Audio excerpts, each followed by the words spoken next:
Ya, terima kasih pemirsa Sultan TV. Anda masih bersama kami di program Ngopi, dan saya masih bersama Bapak Naslim Sarlito Alimin. Baik Pak, kita lanjut di diskusi kita di segmen terakhir. Tapi sebelum kita closing statement, saya masih sedikit menggali terkait tentang topik kita, partai yang terjungkal di pemilu 19. Nah, kalau tadi Pak Naslim menjelaskan,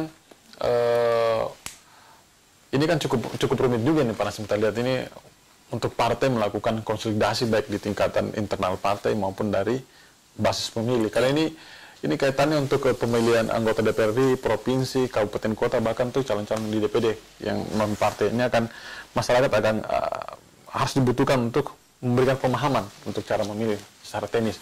Nah, kalau tadi sempat terpegal saya punya pertanyaan Pak Naslim. Nah, partai apa saja nanti yang akan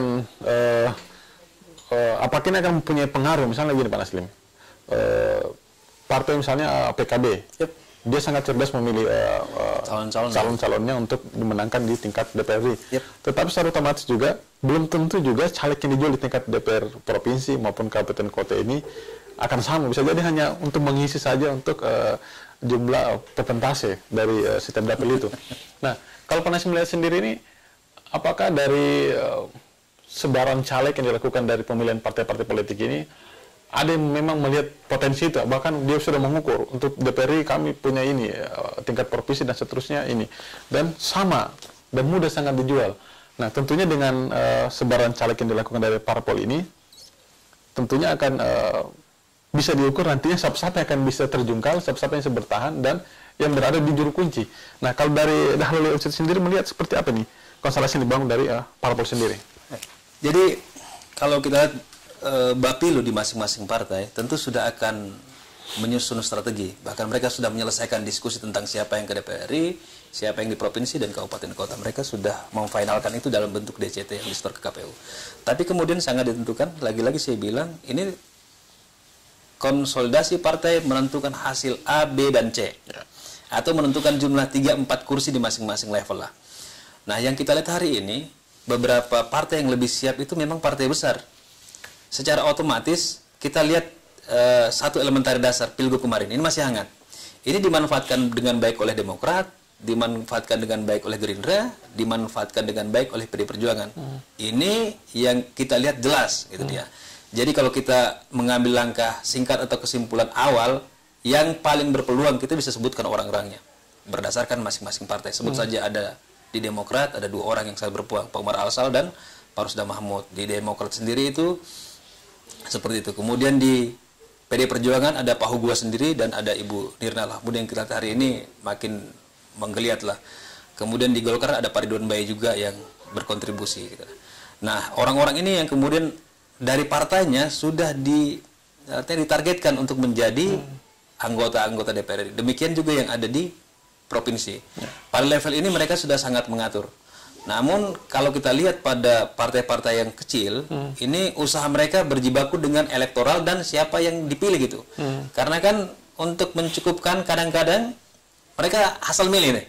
Yang penting cukup kuota 6 orang dengan 30% wanita lah. Diambillah orang-orang yang dianggap itu bisa dimasukkan sebagai daftar.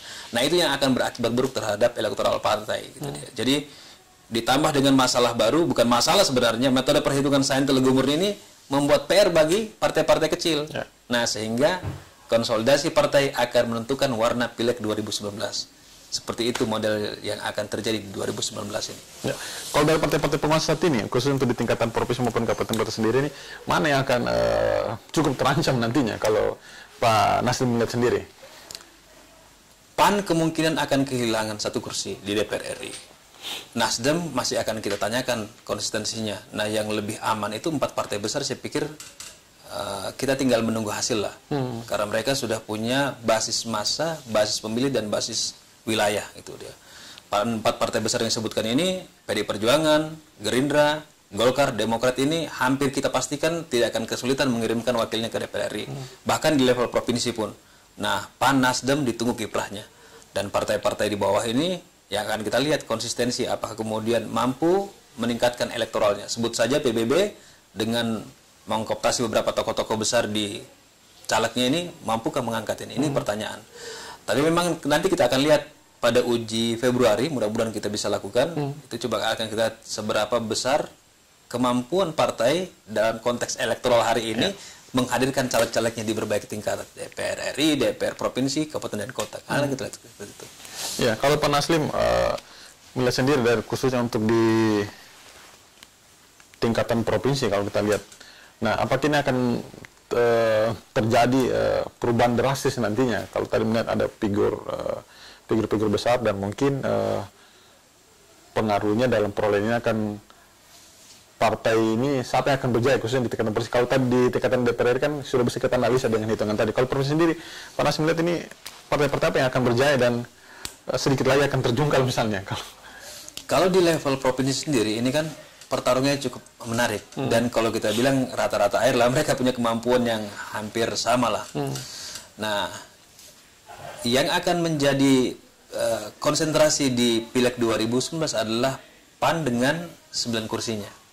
Apakah masih tetap bertahan dengan banyaknya tokoh yang keluar atau pindah partai?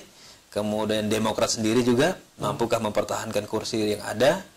Termasuk bagaimana geliat PDI Perjuangan dan Demokrat, PDI Perjuangan dan Gerindra. Notabene mereka punya sama-sama 5 kursi lah di DPR. Gitu ya. Kedepan itu yang akan kita lihat. Walaupun hari ini baru kita bisa melihat beberapa indikasi karena level pertarungannya baru masuk di Januari. Yeah. Februari Maret ini akan menjadi gelombang gerakan massa lah gitu dia dari calon A, B dan C yang dilakukan. Ini kan jumlahnya cukup besar gitu ya. Dan konstelasi Pilpres juga akan menentukan seperti apa dua partai ini menerima elektoral. Bonus-bonus lah mereka dapatkan. Nanti akan kita lihat. Cuma memang kesimpulan awal kita di HD Halo Indonesia itu adalah yang akan banyak memberikan kontribusi ya 4 partai yang saya sampaikan. 4 partai ini. Nah, kalau Pak Naslim melihat dengan durasi yang sudah sangat mepet ini, kalau tadi Pak Naslim menjelaskan panjang lebar tadi, ini sangat dibutuhkan dari bagaimana parpol melakukan konsolidasi agar bisa menjadi pemenang dan tidak tersingkir nantinya untuk di pemilu 2019 nantinya. Nah, mungkin melalui forum ini Pak Naslim mungkin bisa memberikan gambaran atau trik bagi partai-partai ini yang mungkin bisa dilakukan cara konsolidasi yang baik bagi mereka, khususnya mungkin bagi partai-partai yang tadi kita jelaskan yang sangat berada di ujung tanduk atau mungkin partai yang menjadi pertaruhan. Dipertanyakan eksistensinya. Nah, konsolidasi apa yang harus dilakukan biar efektif ini Pak Naslim? Saya silakan Pak Naslim.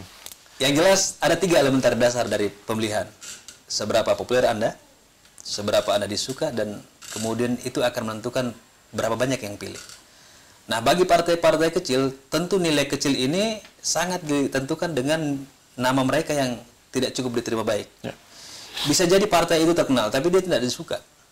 Nah, bisa jadi juga banyak yang suka, tapi dia tidak dipilih. Ini sangat ditentukan dengan konsolidasi. Nah, ketiga elementer dasar ini ditentukan oleh konsolidasi, baik menggunakan instrumen tokoh-tokohnya maupun konsolidasi partai.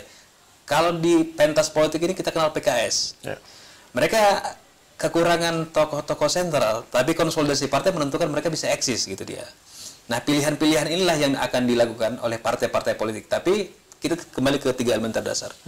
Popularitas, akseptabilitas, dan elektabilitas. 3 hal yang harus didorong secara berjenjang dan bertingkat. Harus dipenuhi situ ya? Harus dipenuhi.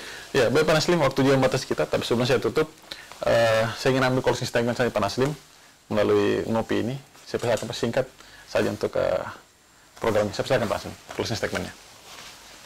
Geliat PDI Perjuangan dan Demokrat, PDI Perjuangan dan Gerindra, notabene mereka punya sama-sama 5 kursi lah di DPR. Gitu ya. Kedepan itu yang akan kita lihat. Walaupun hari ini baru kita bisa melihat beberapa indikasi karena level pertarungannya baru masuk di Januari. Ya. Februari Maret ini akan menjadi gelombang gerakan massa lah gitu dia dari calon A, B dan C yang dilakukan. Ini kan jumlahnya cukup besar gitu dia. Dan konstelasi Pilpres juga akan menentukan seperti apa dua partai ini menerima elektoral. Bonus-bonus lah mereka dapatkan. Nanti akan kita lihat. Cuma memang kesimpulan awal kita di HD Halo Indonesia itu adalah yang akan banyak memberikan kontribusi ya 4 partai yang saya sampaikan. 4 partai ini.